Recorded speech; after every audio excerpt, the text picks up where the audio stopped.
Olá! Hoje vamos mergulhar fundo para entender o que realmente significa fazer parte da Igreja Presbiteriana de Confissão Reformada. E olha, já adianto, não se trata só de uma lista de coisas em que se acredita, mas de um compromisso solene, que busca moldar cada pedacinho da vida. Vamos lá!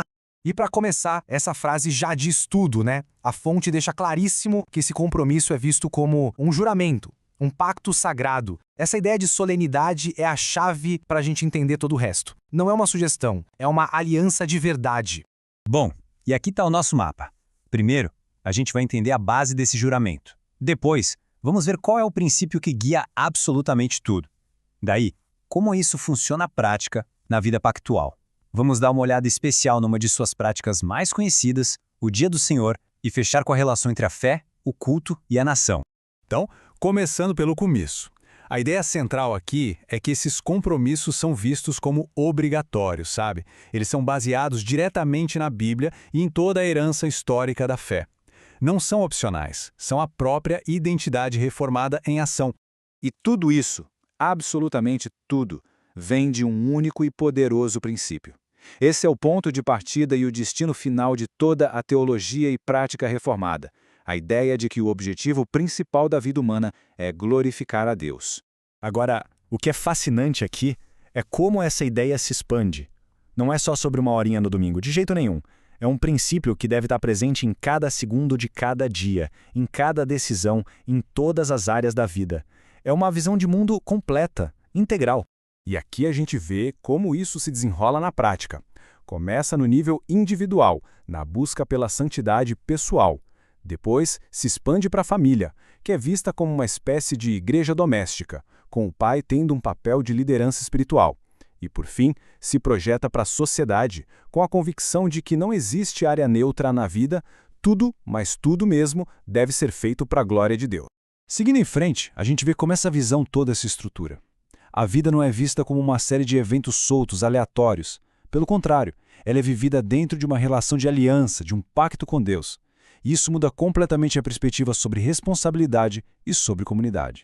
Então, o ponto crucial é este. A vida pactual tem três dimensões principais. Primeiro, a responsabilidade, onde obedecer à lei de Deus não é para ser salvo, mas uma resposta de gratidão. Segundo, o discipulado, com um foco muito grande na educação religiosa dos filhos. E terceiro, a comunidade, onde os membros se apoiam, se corrigem, vivendo um laço solene uns com os outros. Agora, a gente chega em um dos pilares mais visíveis e talvez mais distintivos dessa fé. O Dia do Senhor, ou o sábado, não é visto como uma tradição cultural, mas como um mandamento divino, que tem raízes lá na criação e foi reafirmado na lei. É coisa séria. A fonte define o sábado cristão como o domingo. Ele é entendido como um dia que foi separado para descanso e adoração. E a base para isso é tanto a obra da criação original, quanto a redenção que Cristo conquistou. Mas por que domingo e não sábado, né? A teologia por trás da mudança é bem interessante. O sétimo dia comemorava o fim da primeira criação. Já o primeiro dia da semana, o domingo, celebra a ressurreição de Cristo, que é vista como o começo da nova criação. A celebração mudou para o evento mais grandioso da história. A fonte também aponta para várias passagens do Novo Testamento como prova de que a adoração no domingo virou a prática normal da igreja primitiva. Desde a ressurreição de Cristo, passando pelos encontros regulares para partir o pão, o primeiro dia da semana foi se firmando como o dia do Senhor. Eu acho essa citação do puritano Thomas Watson sensacional. Ela resume a essência da guarda do domingo. Não se trata de ficar à toa no tédio, mas de ser um dia para se libertar das preocupações do mundo e se dedicar ativamente a nutrir a vida espiritual. É um dia para fazer negócios com o céu, por assim dizer. E na prática, como isso funciona? A guarda solene do dia tem duas partes. Primeiro, a abstenção, parar com o trabalho e as atividades comerciais. E segundo, a dedicação, preencher esse tempo com atividades espirituais, como o culto, a oração em família e atos de caridade. E olha, a fonte é bem enfática sobre a pontualidade no culto. A analogia aqui é muito forte. Chegar atrasado não é visto como um simples problema de agenda, mas como uma questão de honra. É comparado a oferecer um sacrifício defeituoso, sabe? Dando a Deus o que sobrou, em vez de dar o nosso melhor. Na nossa última parte, vamos ver como todos esses compromissos aparecem publicamente, tanto na adoração quanto na visão sobre o papel da fé na sociedade. Defender a fé é visto como uma responsabilidade bem ativa. Um conceito central aqui é o princípio regulador do culto. Basicamente, a ideia é que não se deve inventar moda na hora de adorar a Deus. O culto público deve ter somente aquilo que a Bíblia ordena, rejeitando qualquer invenção humana que seria como um fogo estranho. A adoração acontece em duas esferas principais. O culto público é o ponto alto da semana, o encontro de toda a comunidade da aliança. Já o culto familiar é a base do discipulado do dia a dia, a prática constante que sustenta a fé dentro de casa. E os dois são considerados essenciais.